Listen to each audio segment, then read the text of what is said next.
j'arrive.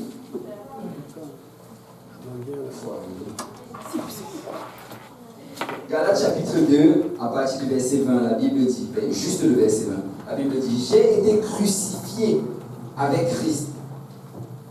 Et si je vis, ce n'est plus moi qui vis, c'est Christ qui vit en moi. J'aimerais qu'on le lise tous ensemble. J'ai été crucifié avec Christ, et si je vis, ce n'est plus moi qui vis, c'est Christ qui vit en moi. Et le titre de ce message que le Seigneur m'apporte pour quelqu'un ici aujourd'hui, c'est Christ vit en moi. Christ vit en moi. Alléluia. Si on peut déposer nos Bibles, élever nos mains vers le Seigneur. Alléluia. Seigneur Dieu Tout-Puissant, béni sois-tu, Papa. Merci, Seigneur, pour ta présence. Merci, Seigneur, pour ton esprit qu'on peut ressentir ici. Merci, Seigneur, pour ta protection, ta direction, Seigneur. Et merci, mon Dieu, mon roi, parce que nous pouvons aujourd'hui, Seigneur, profiter, Seigneur, de tout ce que tu as fait pour nous, Papa. Papa, nous voulons te remercier également pour la croix, Seigneur, car c'est à travers cela que nous pouvons aujourd'hui nous approcher de toi avec assurance, Papa. Papa, nous prions, Père Céleste, afin que tu tendes tes mains sur nous présentement et tendes tes mains sur moi, Seigneur, afin que j'apporte cette parole, Papa, telle que tu me l'as donnée, Papa. Papa, je prie, Seigneur, pour chacun d'entre nous ici, afin qu'on reçoive ces paroles, Papa, qu'elles trouvent une place fertile dans notre cœur, qui va produire du fruit, qui va nous mener jusqu'à la vie éternelle. Papa, je prie, Seigneur, afin que ton esprit se pose, Seigneur, alors que la parole est prêchée, Papa, et que des vies soient transformées, Papa, que des vies soient renouvelées, Seigneur, que des personnes, Seigneur, aient la conviction, Papa, et se mettent en règle avec ta parole, Papa. Nous voulons sortir, Seigneur, d'ici aujourd'hui, différent de comment nous sommes rentrés, Papa. Et Seigneur, nous savons que cela, ce ne sera pas ta grâce, Seigneur, et ce ne sera pas par nos œuvres, Papa. Alors nous remettons toutes choses entre tes mains, Papa. Alléluia. Au nom de Jésus. Si on peut dire au nom de Jésus. Au nom de Jésus. Waouh. Waouh. Vous n'allez pas me dire que tous les adorateurs ne sont pas venus aujourd'hui. Si on peut dire au nom de Jésus. Au nom de Jésus. Alléluia. Si on peut battre le nom du Seigneur.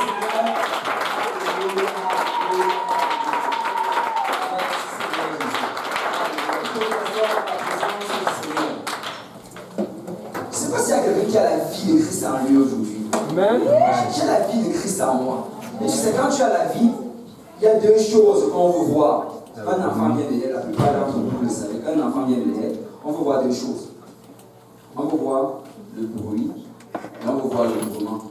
Si ces deux choses manquent, on se pose des questions. Est-ce que cet enfant est vraiment vivant? Et dans certains cas, même ce qu'ils vont faire, je ne sais pas si ici, là, c'est mieux au Canada, mais dans certains pays, on va donner une petite claque aux fesses du bébé, juste pour qu'il puisse crier. Et n'attendez pas à ce que je viens vous donner une claque maintenant pour que vous le Seigneur. Parce qu'il y a la vie en nous. Amen. Il y a la vie en nous. Et parce qu'il y a la vie en nous, on loue le Seigneur en toute liberté, avec vie. Et j'aimerais qu'on aille rapidement dans nos Bibles, dans le livre d'Éphésiens. Ici, Paul est en train d'écrire à l'église qui se trouve à Éphèse. Et il écrit depuis la prison. Parce que quand tu regardes les épîtres d'Éphésiens, Philippiens et Colossiens, ce sont des épîtres que Paul a écrits alors qu'il était en captivité. Et quand tu commences à lire ces épîtres-là, tu réalises en fait, si tu n'es pas conscient du fait qu'il est en prison, c'est que tu vas manquer quelque chose de très important. Mais étant conscient de cela, tu réalises que dans ces épîtres, il n'arrête pas de parler de joie.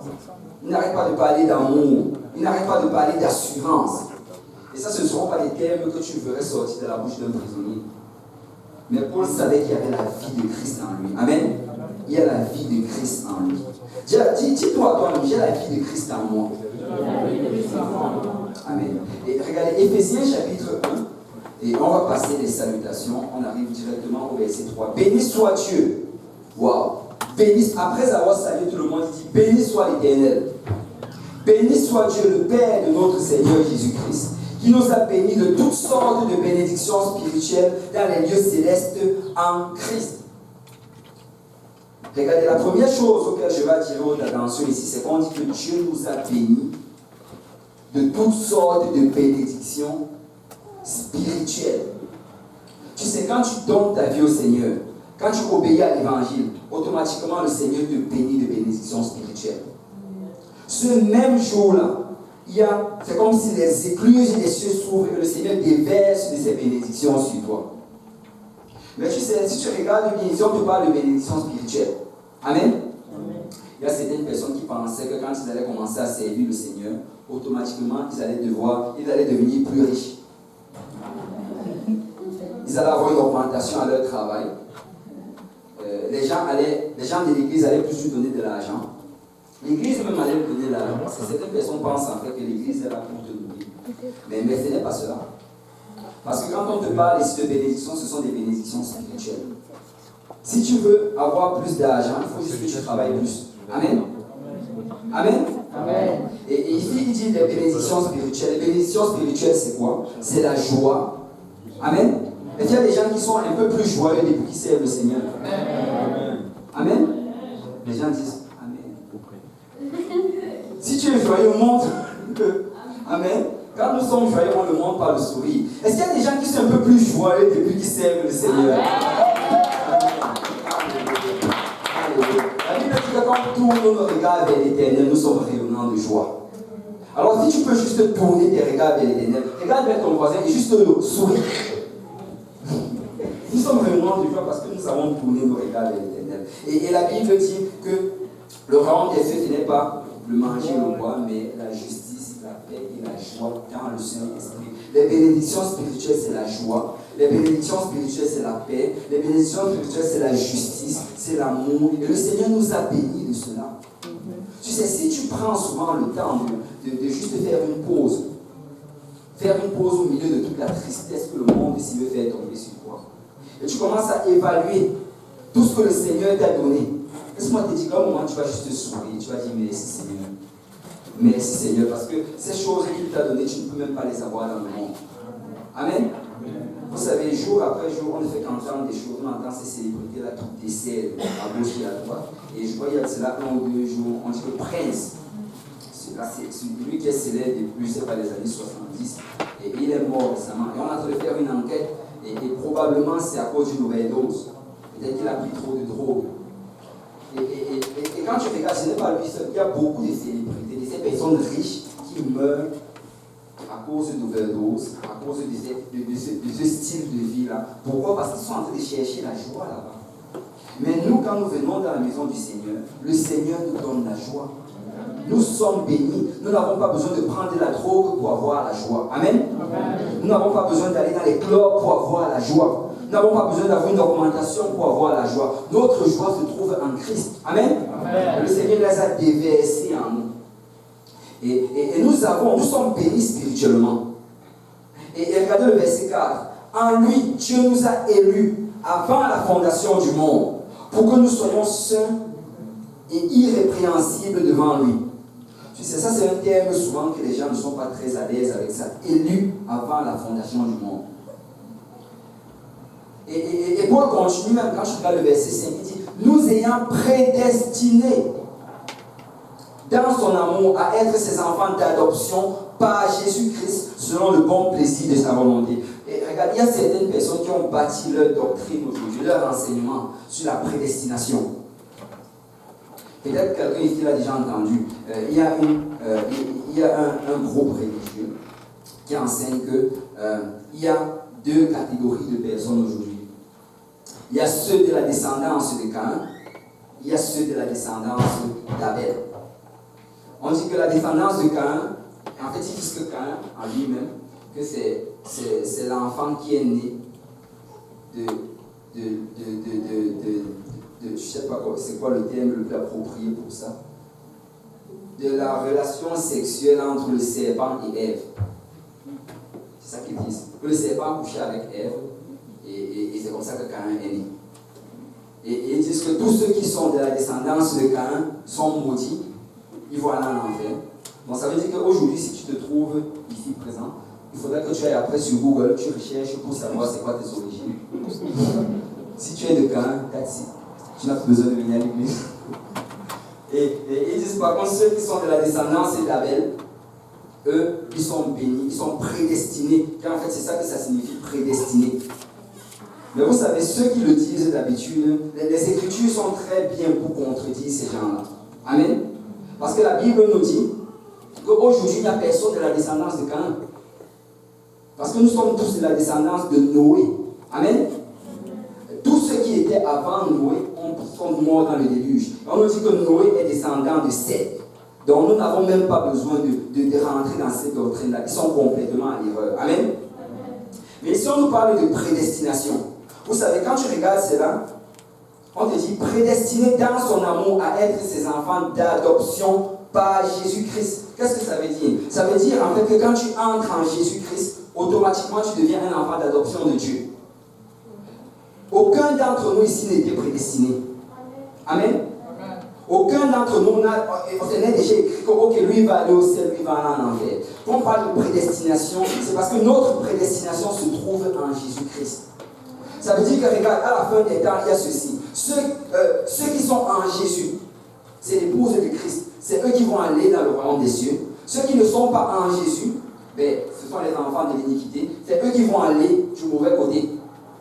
Mais on dit que dès le jour que tu te lèves et que tu décides que j'entre en Jésus, en ce moment tu entres dans la destinée de Christ. Ce jour-là même, tu es prédestiné parce que tu es un enfant d'adoption. Tu es adopté dans la famille de Christ. Peut-être avant tu étais un enfant du monde et tu n'avais aucun avenir. Mais le jour où tu obéis à l'évangile, que tu te fais baptiser au nom de Jésus pour le pardon de tes péchés, que tu reçois le Saint-Esprit, automatiquement tu es adopté par Dieu. Amen. Et c'est de ça que Paul parle ici. Ils ont été adoptés, prédestinés. Et regardez dans le livre de Galates, toujours, Galates 1,15, quand Paul est en train d'expliquer sa conversion, il dit, mais lorsqu'il plut à celui qui m'avait mis à part, que quelqu'un dise mis à part, tel le sein de ma mère, et qui m'a appelé, que quelqu'un dise appelé, par sa grâce. Tu sais, Paul ici, il établit un principe, et tu vas le voir encore et encore dans la Bible. Il y a ce qu'on appelle mise à part. Le Seigneur nous met à part tel le sein de notre mère. Regarde ce qu'il a dit à Jérémie. Il dit, j'étais choisi. Quand tu étais encore dans le ventre de ta mère, j'étais appelé à être un prophète des nations. Le Seigneur nous choisit à une mission avant même que nous naissions. Tu sais, avant que tu ne naisses, le Seigneur avait déjà un plan dans ta vie. Amen. Amen. Avant que tu ne naisses, le Seigneur il avait déjà assemblé un nombre de talents, un nombre de dons et un nombre d'aptitudes que toi seul tu pouvais faire. Et ce plan-là, c'était pour que tu œuvres dans son royaume. Il t'a mis à part dès le sein de ta mère. Et il dit ici, par la suite, il m'a appelé par sa grâce. Tu sais, il te met à part dès le sein de ta mère, mais il va falloir qu'un jour, que tu répondes à son appel. Il va falloir qu'un jour, tu obéisses à l'appel de la grâce. Et regardez ceci, l'exemple c'est vraiment très très simple. Il y a plusieurs célébrités qu'on connaît aujourd'hui en fait qui ont commencé, ils étaient chrétiens. Il y a par exemple Whitney Houston, je crois qu'elle chantait à la chorale, qu'elle était chrétienne. Il y a même Beyoncé, je crois aussi qu'elle sait chanter à la chorale. Et même Elvis Presley, comme le pasteur Graham l'a dit tantôt. En fait, ces personnes-là, ils avaient un don, le Seigneur les avait appelés. Il les avait appelés à peut-être être à la chorale à l'église. S'ils avaient servi Dieu, ce que peut-être Beyoncé serait en train de chanter ici avec nous. Et c'était un appel dans sa vie. Mais c'était une notion que le Seigneur avait mis en elle. Mais qu'est-ce qui s'est passé? C'est qu'un jour, c'était le jour où le Seigneur l'appelait. Un jour, quelqu'un lui a parlé de Jésus. Un jour, elle a eu, par une certaine manière, l'opportunité de voir ce que Dieu attendait d'elle. Un jour, elle a eu l'opportunité de répondre à la grâce de Dieu. Si elle répondait à la grâce de Dieu, ben, ça allait être bien fait avec nous aujourd'hui. Mais si tu décides de ne pas répondre à la grâce de Dieu, la Bible dit que les dons de l'Éternel sont sans repentance. Tu vas continuer à chanter, mais tu vas chanter dans le monde. Et à la fin, tu ne vas aller nulle part. Parce que l'appel de Dieu est différent des dons que Dieu a mis en toi. En fait, les termes vraiment que Paul utilise ici, la prédestination par rapport à l'adoption. L'adoption, c'est différent à l'élection. Le Seigneur t'élit dès le sein de ta mère, mais le jour de ton adoption, il faut que toi tu acceptes d'être adopté. Amen. Et comment est-ce que tu acceptes d'être adopté? C'est en obéissant à l'évangile. Vous savez, quand tu regardes dans l'Ancien Testament, il y a un terme qui est, il y a une tribu, la tribu des Lévites. C'est eux qui sont vraiment le plus proches de ce qu'on appelle l'élection. Le Seigneur a juste dit ceci, que toi, Lévi, vous allez vous occuper de mon sacerdoce. Il n'avait rien fait pour mériter cela. Et la plupart des Lévites, même, ils allaient naître des gens étant déjà sacrificateurs, parce que c'était comme cela. Et c'est comme ça que l'appel de Dieu se fait dans notre vie. Mais malgré cet appel, nous devons répondre à l'appel de la grâce. Mais regardez maintenant le verset 6. Il dit, à la louange de la gloire de sa grâce qu'il nous a accordée en son bien-aimé. Regarde, quand on regarde souvent ça, on ne saisit pas bien parce que ça c'est vraiment une expression hébraïque. Et qu'est-ce que Paul est en train de faire ici? Quand tu regardes, remettons-nous dans le contexte, il est en prison, il a un garde romain qui est enchaîné à sa main. Il est en train d'écrire à cette église-là. Il est en train de motiver cette église-là. Et si tu regardes bien dès le départ, la première chose qu'il a dit, béni soit Dieu. Ce que Paul voulait faire ici, c'était les amener à louer le Seigneur. Parce qu'ils étaient en train de traverser des tribulations. Ils étaient en train d'être attaqués. Et ils avaient entendu que leur apôtre était en prison et qu'il allait être tué. Mais Paul, il prend son stylo, il commence à écrire à ces personnes-là qui sont libres. Il leur dit, loué soit l'Éternel.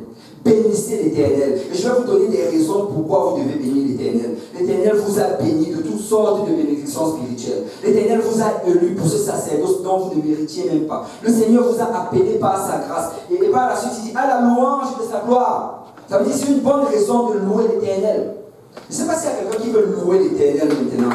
Si on peut juste prendre le nom de Seigneur, si on peut adorer ce Dieu qui est Alléluia. Alléluia. Et si Paul a enchaîné, était capable de louer le Seigneur, qu'en est-il de nous aujourd'hui? Qu'en est-il de nous? Et non seulement il était capable de louer, mais il motivait même les gens à louer. Et regardez le verset 7 qui continue. En lui, nous avons la rédemption par son sang, la rémission des péchés, selon la richesse de sa grâce. Là encore, il parle que nous avons été pardonnés par la grâce de Dieu. Que Dieu a répandu abondamment sur nous par toute espèce de sagesse et d'intelligence. Et il dit par la suite ici que nous sommes maintenant sages, nous sommes intelligents, parce que Dieu nous a donné sa sagesse. Tu sais, quand tu as obéi à l'évangile, le Seigneur t'a donné automatiquement la sagesse. Ne laisse personne te dire que tu es stupide. Amen. Ne laisse personne te dire que tu es idiot. Tu es sage. Tu es béni par la sagesse de Dieu. Et la preuve pourquoi tu es sage, c'est que, regarde, aujourd'hui, tu es en train de servir le Seigneur. Tu as décidé de prendre des bonnes décisions dans ta vie. Par contre, cette personne-là ne sert même pas le Seigneur. Parce que tu es sage. Tu as demeuré dans les voies du Seigneur. Et c'est une sagesse que de servir Dieu. Parce que si on regarde d'une manière logique, si on ne sort même pas trop spirituel, écoute, cette terre va être détruite un jour. Amen. Cette terre va être détruite un jour. Je disais ça l'autre jour. Je ne sais pas s'il y a quelqu'un qui connaît la thermodynamique ici, mais c'est une partie de la science mécanique et tout ça. Et la thermodynamique, il y a un principe là-dedans qu'on appelle la... c'est pas le terme de ça. Et ce principe-là, ça dit ceci. Ça dit que dans tout espace, dans toute chose qu'on construit, toute chose qui est établie, le désordre va s'installer facilement. Je sais que les adolescents vont comprendre ça très facilement à propos de leur chambre. Mais globalement, ça dit que toute chose, dans tout système humain, dans tout système, dans notre atmosphère présente, le désordre va s'installer facilement. J'ai oublié le terme de cela. Mais qu'est-ce qui se passe, c'est que quand ils étudiaient cela, ils ont vu cela par rapport, par exemple, un exemple qu'on peut facilement saisir. Si tu prends une pomme pourrie et tu la mets au milieu des bonnes pommes à ta cuisine, la pomme pourrie, après un certain temps, ne va pas devenir bonne. Mais c'est plutôt les autres pommes qui sont bonnes qui vont devenir pourries. Parce que c'est facile d'établir le désordre. Mais ils vont dire par la suite que pour qu'on puisse mettre l'ordre, ça prend un effort, ça prend un travail. Tout cela pour dire ceci, que les personnes qui ont découvert ce principe-là, ils l'ont appliqué sur la terre. Ils ont commencé à réaliser que très rapidement, qu'avec le temps, la terre avait été détruite. Ces scientifiques-là, ils ne servaient même pas Dieu pour la plupart. Ils ont réalisé qu'un jour ou l'autre, l'univers dans lequel on vit va être détruit. Et d'ailleurs, celui qui avait découvert ce principe-là s'est suicidé. Il est devenu tellement triste. Je crois que personne ne lui a prêché l'évangile. Il est devenu tellement triste qu'il s'est suicidé. Parce qu'il a compris que ça ne menait nulle part. Et tu sais, si tu sers aujourd'hui Dieu, c'est parce que tu es sage.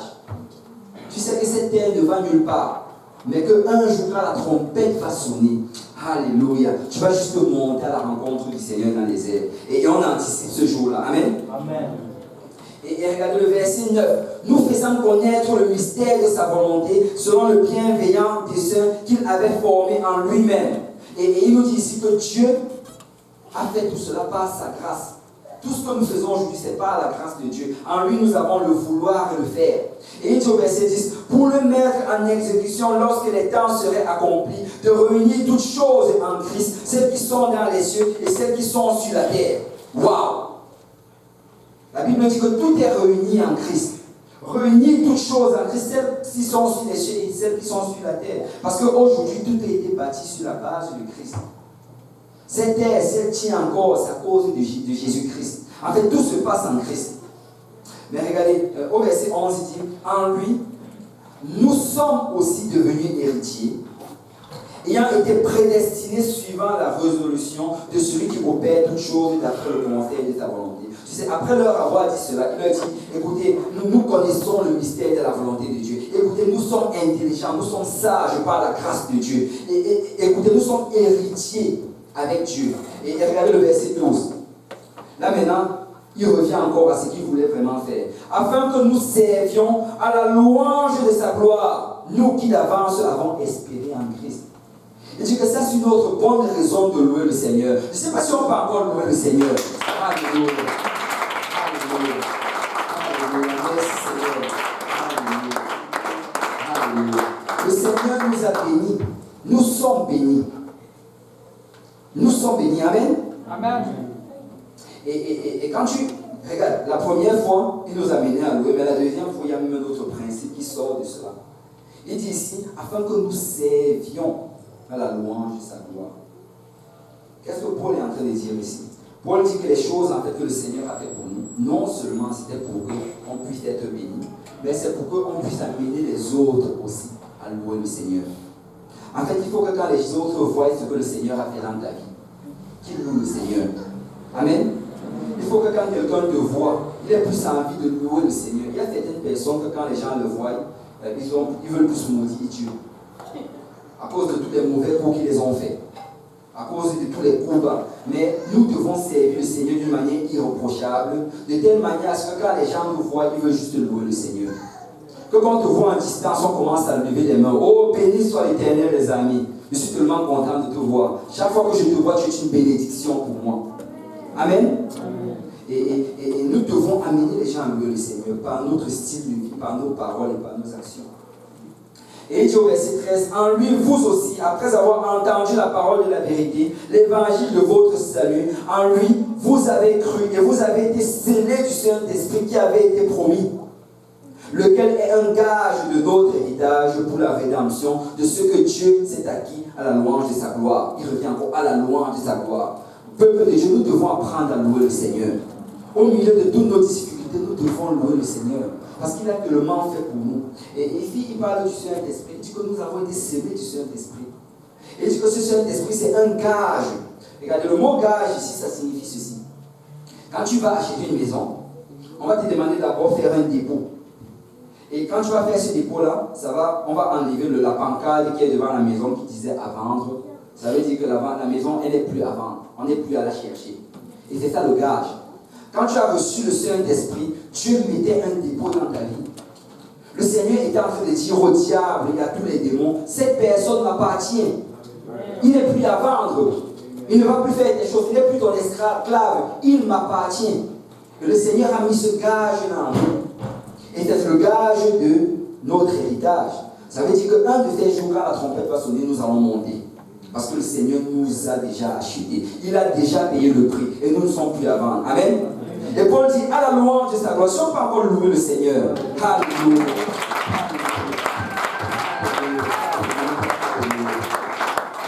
Alléluia. Alléluia. Béni sois-tu, Seigneur. Alléluia.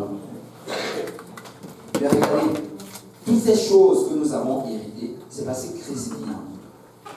Ce sont des choses que tu hérites quand Christ vient prendre le domicile en toi. Regarde. quand la vie de Christ est en toi, il y a des choses en fait qui ne doivent plus être. Amen. Quand la vie de Christ, j'en avais parlé la dernière fois, c'était dans Romains chapitre 8, verset 11 ici. Si on peut m'afficher Romains 8, 11.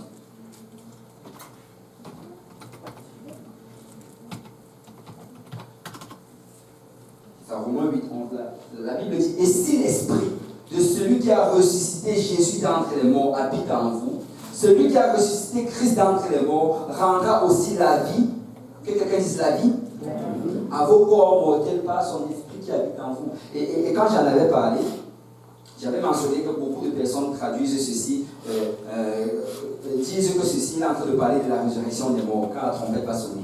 Mais ce n'est pas ça, parce que si tu lis 2 versets avant, tu réalises qu'il est en train de parler en fait de la résurrection de ton corps présentement.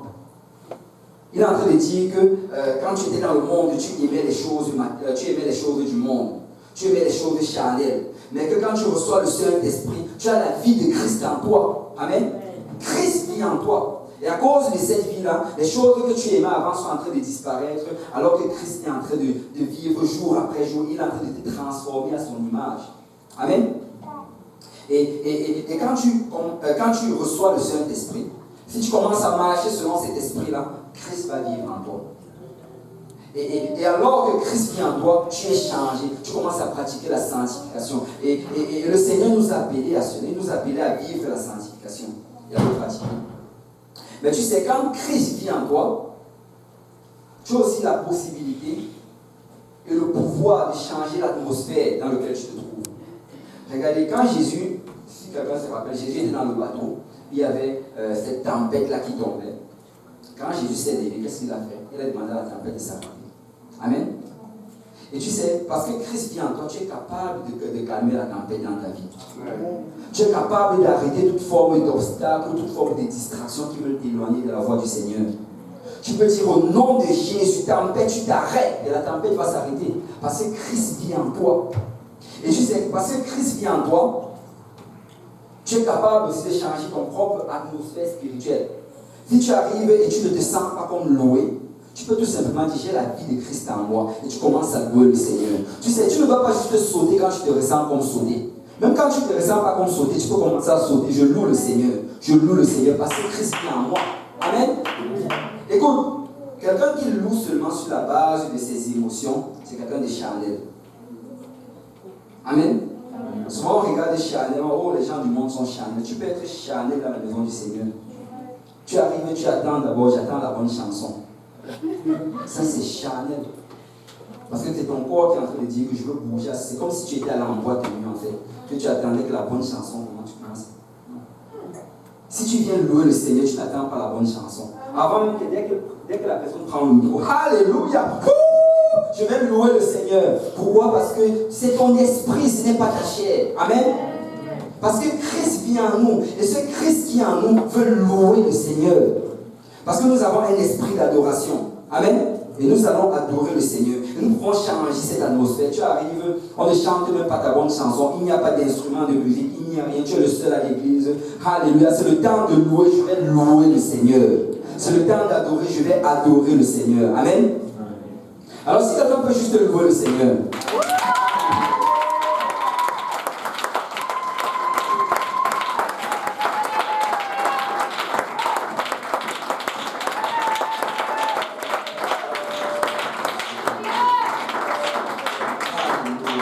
Alléluia. Et si Christ vit en toi, et parce que Christ vit en toi, tu as la victoire en toutes choses. Regarde, toutes situations qui peuvent sembler comme chaotiques, qui peuvent sembler comme des défaites, tu peux déclarer cela la victoire. Amen. Au nom de Jésus, ça c'est une victoire. Et je le déclare et ça l'est. Point. Amen. Écoute, j'ai l'impression que les gens ne saisissent pas bien ici. Regardez, quand on regardait Jésus sur la croix, quand le monde regardait Jésus sur la croix, qu'est-ce qu'il voyait? Est-ce qu'il voyait la victoire ou la défaite? C'était la défaite. Et en fait, tu sais, la croix, c'était la chose la plus ignoble par laquelle quelqu'un pouvait mourir. En fait, on disait que quand celui qui est pendu au bois est maudit. Donc tu mourrais maudit. Il n'y a aucune chance pour toi. La pire des choses. Mais tu sais, Jésus a dit que ça, c'est la victoire. Ça, c'est la victoire. Et le Seigneur Jésus a déclaré ce que le monde déclarait des fêtes victoire. Et si Christ vient en toi aujourd'hui, même ces problèmes que tu fais face, tu peux dire ça, c'est la victoire au nom de Jésus. Et je vais louer le Seigneur pour cela. Je vais l'adorer parce qu'il est digne d'être loué. Il est digne d'être adoré. Amen. Alors tu peux juste louer le Seigneur parce que c'est la victoire. Et la situation dans laquelle tu traverses, le Seigneur est une victoire au nom de Jésus. C'est la victoire au nom de Jésus. Alléluia. Quand Christ vient, on ne marche plus selon le conseil de ce monde. On ne marche plus selon les règles que le monde donne. Nos règles sont en Christ. Ce que Christ dit que c'est la victoire, c'est la victoire. Amen. Tu peux être au milieu de la pire des tempêtes. Et tu regardes vers le diable. Tu dis, ne te réjouis pas à mon sujet, mon ennemi. Parce que si je suis tombé, je me relèverai. Tu le dis en face, alors que tu es encore assis. Et tu dis d'ailleurs, même si j'ai du mal à me lever, l'Éternel va être ma lumière. Et je vais avoir la victoire sur toi. Parce que Christ vit en nous. Mon frère, ma soeur, Christ vit en toi. Dis, Christ vit en moi. Alléluia. Et nous avons la victoire en Jésus-Christ. Amen. Et quand Christ vit en toi, tu appartiens à Christ. C'est le gros problème aujourd'hui, c'est le problème que la plupart du monde présentement traverse, un problème d'appartenance. Les gens veulent appartenir à quelque chose. Je vais appartenir à tel groupe de travail. Je vais appartenir à tel groupe dans mon école. Je vais appartenir à tel groupe dans mon quartier. Dans ma famille, je vais appartenir à ceci. C'est ça le problème d'appartenance. Et la plupart des gens qui tombent dans cette dépendance, dans ces vices, c'est parce qu'ils voulaient appartenir à quelque chose. Les premières fois que quelqu'un fume la cigarette, la plupart du temps, c'est à cause d'un ami. L'ami fumait, il a trouvé ça cool. Il aussi fumait. La même chose avec la drogue. La même chose avec l'alcool. Parce qu'on veut appartenir à quelque chose. Et dès le moment que tu goûtes à cette chose-là, tu commences à tomber. Écoutez, faites vraiment très attention à ce que vous voulez goûter. Faites très attention à ce qui rentre dans votre bouche. Parce que j'en parlais, je ne sais plus avec qui, mais avec le ministère des itinérants, on a réalisé en fait que beaucoup d'entre eux, ils y sont tombés dans la dépendance juste à cause d'avoir goûté une fois. Une fois quelque part, et la vie de la personne a complètement été changée. Tu sais, quand tu goûtes ces choses-là, tu es en train d'inviter un esprit dans ta vie. Mais moi, j'ai choisi d'inviter le Saint-Esprit dans ma vie. Depuis que j'ai goûté le Saint-Esprit, alléluia, j'en bois chaque jour. Et j'apprends en abondance. Je ne sais pas que je suis dépendant au Saint-Esprit. Alléluia. Alléluia. Nous devons être dépendants au Saint-Esprit. Il me manque ma cause du Saint-Esprit. Alléluia. Et nous appartenons à Christ. Amen. Je n'ai pas besoin d'appartenir à quelque groupe que ce soit. Si vous voulez, vous ne me parlez pas. Vous voulez vous me laisser de mon côté seul. Ce n'est pas grave. J'appartiens à Christ. Christ vit en moi. Amen. Christ vit en moi. Et en plus, toi, tu as même besoin d'appartenir à Christ. Tu peux venir dans mon groupe. Alléluia. Alléluia. Nous appartenons à Christ. Et nous ressemblons à Christ. Amen. Écoute, un autre problème aussi, c'est que les gens veulent ressembler. Tu veux ressembler à telle personne, tu veux ressembler. Non, moi je veux ressembler à Christ. Amen. Il faut en fait que quand on me regarde, ce soit Christ qu'on voit. Je ne veux pas que quand on me regarde, on voit, je ne sais pas, Jay-Z ou bien, je ne sais pas, Michael Jordan ou Michael, je ne sais plus quel Michael. Moi je veux que quand on me regarde, on voit Jésus-Christ. C'est à lui que j'aspire. C'est à lui que je veux ressembler. Je veux marcher comme Jésus, je veux parler comme Jésus, je veux me tenir comme Jésus. Vous savez, je crois que c'est la raison pour laquelle le Seigneur n'a pas permis qu'on ait cette photos. C'est peut-être parce que j'allais me coiffer comme lui. Parce que moi, je veux ressembler à Jésus en toutes choses. Amen. Amen. Et nous avons l'esprit de Christ en nous. Et cet esprit nous appelle à faire cela. Et regardez, une autre chose, c'est que l'esprit de Christ en nous garantit l'héritage. Nous héritons de toutes choses. Tout ce que Christ a pu faire, nous pouvons le faire. Parce qu'il vit en nous. Amen. Mais regardez, le but du Saint-Esprit qu'on a reçu, ce n'est pas juste de pouvoir recevoir toutes ces bénédictions. Le Saint-Esprit nous a été donné pour qu'on puisse également le partager. Amen. Nous devons partager le Saint-Esprit. Regardez Jean 7, Jean 7, verset 37, la Bible dit, le dernier jour, le grand jour de la fête, Jésus se tenant debout s'écria, si quelqu'un a soif, qu'il vienne à moi et qu'il boive. Jésus était rempli de son esprit. Et là, il dit, si quelqu'un a soif, qu'il vienne à moi et qu'il boive. Et il n'a pas crié ça étant dans une pièce seule dans ta chambre. Il n'a pas crié ça étant dans l'église. Il s'est mis au milieu du carrefour. Il a crié, si quelqu'un a soif, qu'il vienne à moi et qu'il boive. Parce qu'il était rempli de son esprit. Et on dit, celui qui croit en moi, des fleuves d'eau vive couleront de son sein, comme le dit l'Écriture. Il dit que quand tu vas venir boire, qu'est-ce qui va se passer par la suite? Tu vas commencer à être aussi une source de vie. Des sources d'eau vive, des fleuves d'eau vive vont s'écouler de ton sein. Il y aura de l'eau en abondance, il y aura de la vie en abondance en toi. Et il dit, le verset 39 dit, il dit cela de l'esprit que devaient recevoir ceux qui croyaient en lui. Car l'esprit n'était pas encore, parce que Jésus n'avait pas encore été glorifié. Tu sais, ce jour-là, il est en train de parler d'une manière symbolique, parce que le Saint-Esprit ne pouvait pas encore être disponible, parce qu'il n'avait pas encore été glorifié. Il n'était pas encore mort et ressuscité. Mais on sait que le jour de la Pentecôte, ce Saint-Esprit-là s'est déversé. Amen. Le jour de la Pentecôte, c'est dans Actes chapitre 2. On voit comment les gens reçoivent le Saint-Esprit. Et la Bible nous dit qu'ils l'ont reçu. L'évidence, c'est qu'ils ont parlé une autre langue. Mais regardez ceci. Quand tu reçois le Saint-Esprit, l'esprit qui est en toi, c'est un esprit missionnaire. C'est un esprit qui a envie d'être dispersé. C'est un esprit qui veut que tu le transmettes à quelqu'un d'autre. Regardez, j'aurais bien voulu faire l'exemple ici, mais je crois que j'aurais eu des problèmes avec le pasteur. Je voulais prendre en fait un verre. Mais imaginez que j'ai un verre. Est-ce que quelqu'un imagine? Bon. Dans ce verre, il y a de l'eau. Il y a de l'eau jusqu'en haut, jusqu'à vraiment la bordure. Si je me promène avec ce verre, et que imaginez qu'une personne qui vient, est-ce que vous pouvez imaginer quelqu'un venir ici? Imaginez que quelqu'un s'en vient proche de moi, et qu'en passant, je le bouscule un peu avec le verre. Qu'est-ce qui va se passer? L'eau va déborder, ça va toucher cette personne.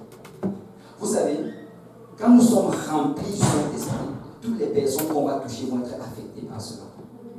Toutes les personnes qu'on va être touchées, l'Esprit de Dieu va faire quelque chose dans leur vie. Peut-être nous allons leur toucher à travers notre parole, à travers nos actions, à travers même seulement nos prières. Mais les gens vont être affectés quand nous sommes remplis du Saint-Esprit. Et vous savez, c'est ça qui s'est passé avec l'Église, avec la première Église. Ces gens-là étaient remplis de l'Esprit de Dieu. Ces gens-là, l'Esprit de Dieu débordait en eux. Partout où ils partaient, ils réalisaient que j'ai l'Esprit en moi, j'ai la vie en moi. Il faut que je la partage avec quelqu'un. Amen. Et nous avons la vie en nous aujourd'hui. Et nous devons la partager. Nous devons réaliser en fait que notre mission sur cette terre, ce n'est pas de garder cet esprit autant que possible, mais c'est de la distribuer autant de personnes que possible. Regardez dans Isaïe chapitre 44, verset 3, la Bible dit, car je répandrai des eaux sur le sol altéré. Tu sais, le Seigneur dit qu'il va répandre des eaux sur les sols altérés. Le monde présentement est un sol altéré. Le monde, il y a des personnes qui ont soif. Et c'est pour ça qu'ils vont à gauche et à droite pour chercher des solutions. Mais le Seigneur veut répandre des eaux sur eux. Amen. Et des ruisseaux sur la terre des déchets. Je répandrai mon esprit sur ta race et ma bénédiction sur tes rejetons. Ils pousseront comme au milieu des lèvres, comme les sols près des courants d'eau. Le Seigneur a promis qu'il va le faire. Et s'il va le faire, ce sera à travers son peuple. Regardez Joël chapitre 3, verset 18. En ces temps-là, le mot ruissellera des montagnes, le lait coulera des collines, et il y aura de l'eau dans tous les torrents de Juda. Et une source sortira aussi de la maison de l'Éternel et arrosera la vallée de Sittim. Regarde, une source doit sortir de la maison de l'Éternel. Écoute, tu es la maison de l'Éternel, tu es le corps du Christ. Une source doit s'écouler de toi. Écoute, quand tu marches, quand tu vas à ton travail, quand tu vas à l'école, réalise que tu es rempli de l'Esprit de Dieu. Réalise qu'il y a une source qui veut s'écouler de toi. Demande-toi, Seigneur, si tu peux juste mettre quelqu'un devant moi pour que je lui transmette la vie. Donne-moi l'opportunité de parler à quelqu'un parce que je dois lui transmettre la vie. Ça déborde à l'intérieur de moi. Il faut que je donne cela à quelqu'un. Amen. Parce que nous avons la vie en nous. Nous avons la vie. Amen. Amen. Et Paul le dit dans le verset qu'on a lu au début. Il dit, Christ vit en moi.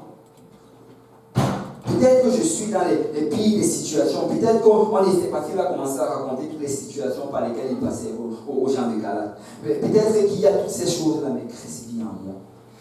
Christ vit en moi. Peut-être que je suis malade aujourd'hui, mais Christ vit en moi.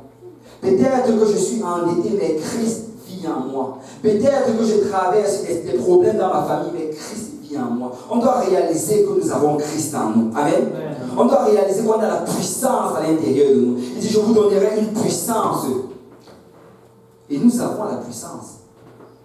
Souvent, c'est très facile de se laisser entraîner par la routine de la vie et par tous les problèmes qu'on a, sans réaliser en fait qu'on a une puissance en nous. Nous avons une puissance. Nous pouvons parler et la chose arrive. Nous pouvons changer notre atmosphère. Parce que cette source-là demeure en nous. Et nous pouvons changer la vie de toutes ces personnes qui nous entourent. Regarde, dans Galates chapitre 6, toujours, on ne va pas le lire, mais Paul dit ceci, comme ce principe-ci. Il dit, le monde est crucifié pour moi, comme je le suis pour le monde. Le monde est crucifié pour moi, comme je le suis pour le monde. En fait, il dit que quand il a reçu Christ en lui, automatiquement, il est entré dans la situation où Christ se trouvait. Christ était crucifié. Et lui aussi, il va être crucifié par le monde. Quand le monde va le regarder, on va le regarder comme quelqu'un. Et c'est ça qui arrive aux enfants de Dieu. Quand tu commences à servir le Seigneur, on te regarde comme un vaurien. On te regarde comme quelqu'un qui perd ton temps. Amen. On te regarde comme quelqu'un qui n'a peut-être rien à faire. On te regarde comme quelqu'un à qui on a lavé le cerveau. Comme quelqu'un de maudit. Comme quelqu'un de possédé.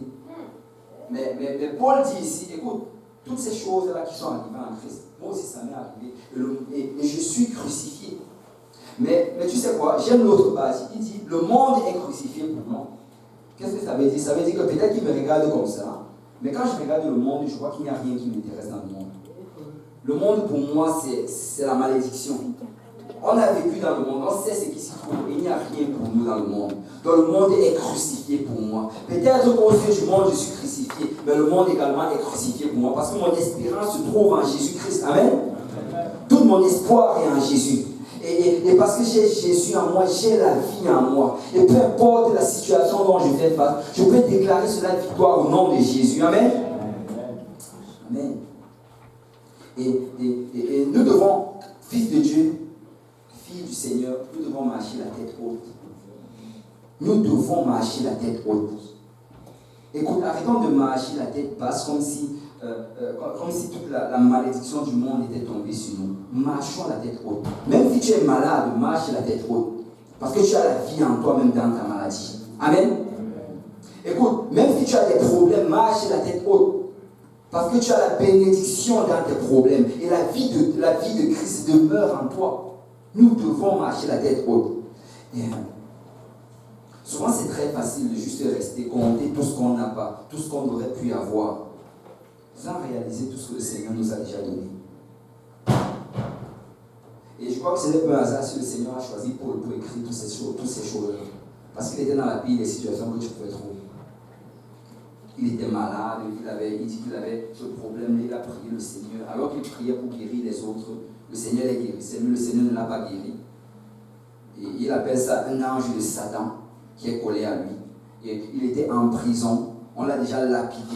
Il a traversé la pire des souffrances. Il a passé le reste de sa vie en prison avant finalement d'être décapité. Mais c'était alors qu'il était en prison qu'il écrivait ces choses ici.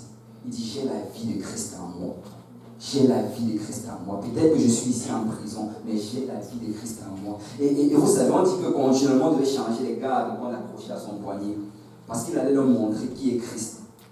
La vie de Christ allait sortir de lui, peut-être traverser à travers les chaînes et rentrer dans ces gens-là. Il allait prier pour. Écoute, si tu as un garde accroché à toi, tu as toute la nuit pour lui prier pour le Saint-Esprit. Amen. Parce que Paul était capable de voir que la vie de Christ était en lui. Et si nous pouvions juste enlever nos yeux des choses matérielles, enlever nos yeux de tous ces questionnements et de toute cette confusion, et de réaliser que la vie de Christ est en nous. Amen. Que quelqu'un dise, j'ai la vie de Christ en moi. Alléluia. On peut se lever dans la présence du Seigneur.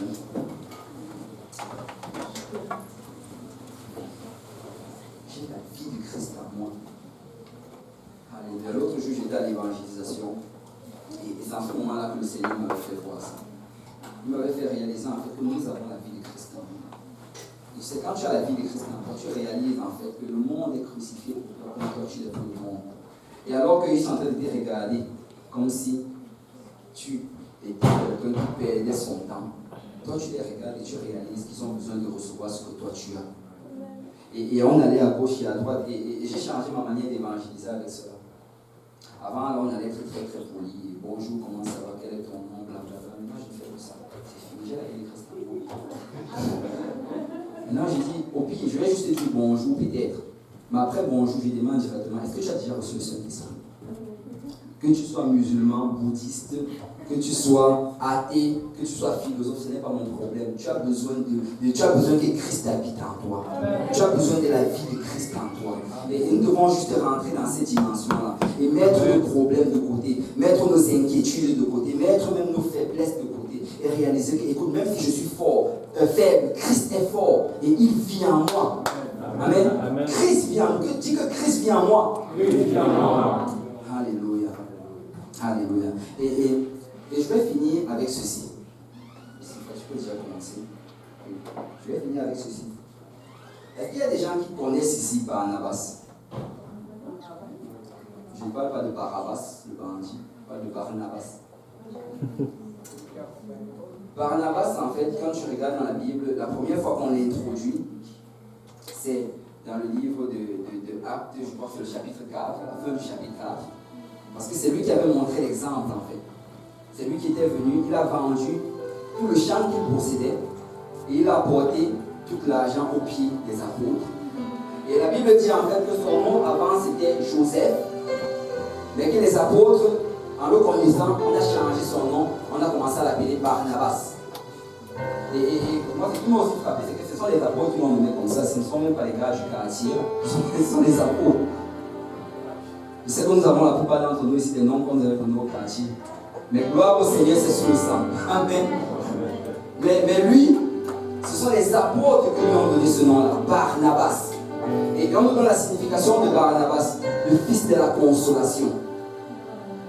Waouh, le fils de la consolation.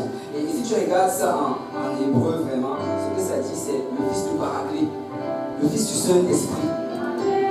Donc on le regardait et il débordait tellement de l'Esprit de Dieu qu'on disait, ça c'est le fils du Saint-Esprit. Ça c'est le fils de l'Esprit. Et tu sais, quand tu regardes l'histoire, regarde, beaucoup d'entre vous ne le connaissiez même pas. Peut-être vous l'aviez entendu, mais vous l'aviez oublié. Mais quand tu regardes l'histoire, il apparaît toujours dans les bons coups. On voit comment c'est lui qui le premier apporte l'argent qu'il a reçu en vendant tout son champ, tout son héritage. Il apporte cela aux apôtres pour qu'on puisse utiliser cela pour nourrir les nouveaux convertis. Par la suite, on voit comment quand Paul est converti au Seigneur et que les chrétiens et que les autres disciples et apôtres ont peur de se joindre à Paul. On voit comment Barnabas va, il prend Paul, il l'amène dans la maison de cet apôtre-là. Parce que c'était un homme rempli du Saint-Esprit. Il avait une connexion avec Dieu, il débordait de l'Esprit.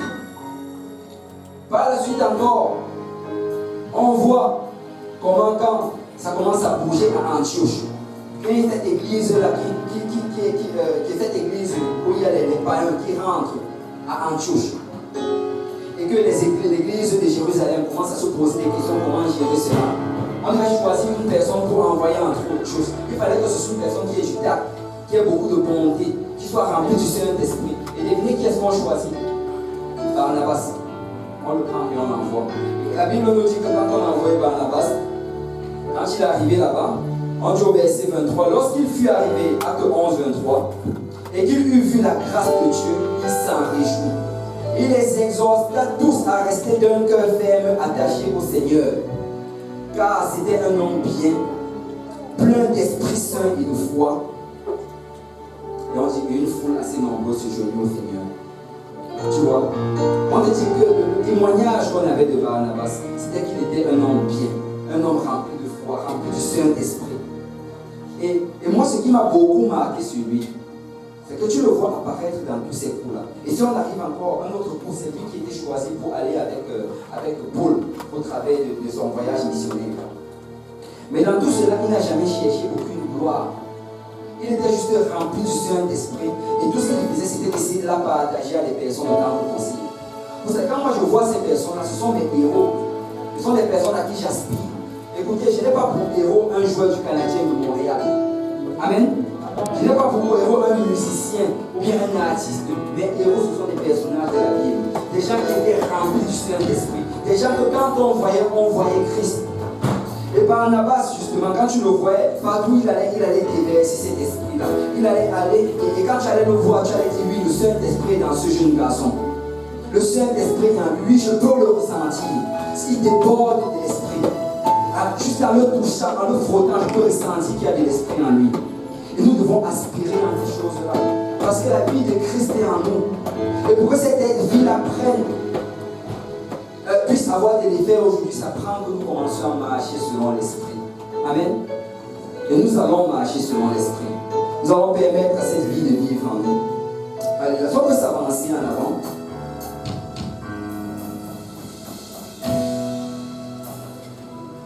Parce que Christ vit en moi. Christ vit en moi. Christ vit en moi. Parce qu'il vit en moi, je suis une nouvelle créature. Parce qu'il vit en moi, je suis changé. Parce qu'il vit en moi, je suis transformé. Parce qu'il vit en moi, je ne vis pas selon les règles de ce monde, mais je vis selon les règles de Christ. Parce qu'il vit en moi. Alléluia. Si on peut élever nos voix avec le Seigneur. Alléluia. Seigneur Jésus, merci de vivre en moi. Si on peut juste abonder en action de grâce. Parce que ça, c'est un message d'action de grâce. Et ce message, c'est juste pour te donner de l'espoir. Pour que tu saches que même si c'est difficile présentement, tu vas y arriver. Non pas par ta force, mais parce que Christ vit en toi.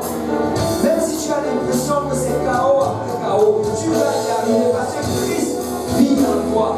Même si tu as l'impression que ta vie est en train de tomber en ruine, cette ruine, nous la déclarons victoire parce que Christ vit en toi. Alléluia. Si on peut élever notre voix vers le Seigneur, si on peut remercier le Seigneur, merci Seigneur de vivre en moi. Merci Seigneur d'agir dans mon corps mortel. Merci de me transformer jour après jour. Seigneur, je te remercie. Je vais t'amener des actions de grâce aujourd'hui. Alléluia. Si quelqu'un peut parler au Seigneur, si quelqu'un peut apprendre à dire merci au Seigneur, si quelqu'un peut apprendre à remercier le Seigneur pour tout ce qu'il a fait, si quelqu'un peut retrouver cet esprit d'ingratitude, cet esprit de mécontentement, et peut abonder dans un esprit de contentement et dire merci Seigneur. Merci Seigneur pour la vie. Merci Seigneur pour la paix. Merci Seigneur pour la joie. Merci Seigneur parce que je te sers aujourd'hui. Merci parce que tu ne m'as pas abandonné. Combien de fois Seigneur t'ai abandonné, mais toi tu ne m'as jamais abandonné. Merci Seigneur parce que tu guides mes pas. Merci parce que je suis dans ta maison aujourd'hui. Merci parce que tu me donnes l'opportunité encore aujourd'hui d'entendre ta parole et de transformer par ton esprit. Merci Père Céleste. Alléluia, alléluia, alléluia.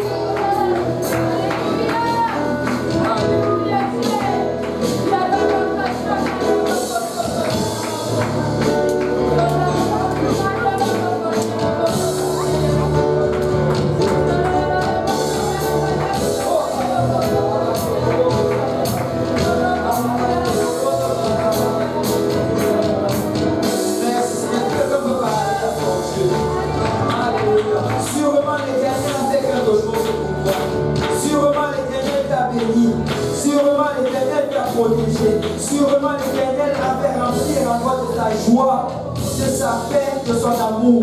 Alors tu as raison de louer le Seigneur. Alléluia. Tu as raison de louer le Seigneur. Alléluia. Alléluia. Si approprié, j'aimerais qu'on se lève sur nos pieds. On va louer le Seigneur. Tu sais, prends ta liberté. Aujourd'hui, ce n'est pas un jour de douleur. Aujourd'hui, ce n'est pas un jour de nettoyer, mais c'est un jour de loi. Nous allons louer le Seigneur pour ce qu'il a fait. Alléluia.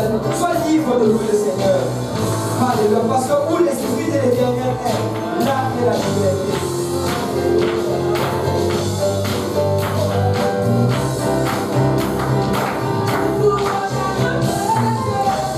Oh,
On y va.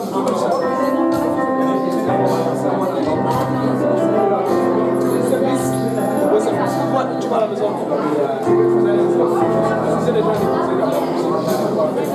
Tu as la place. Allez ensemble à la maison.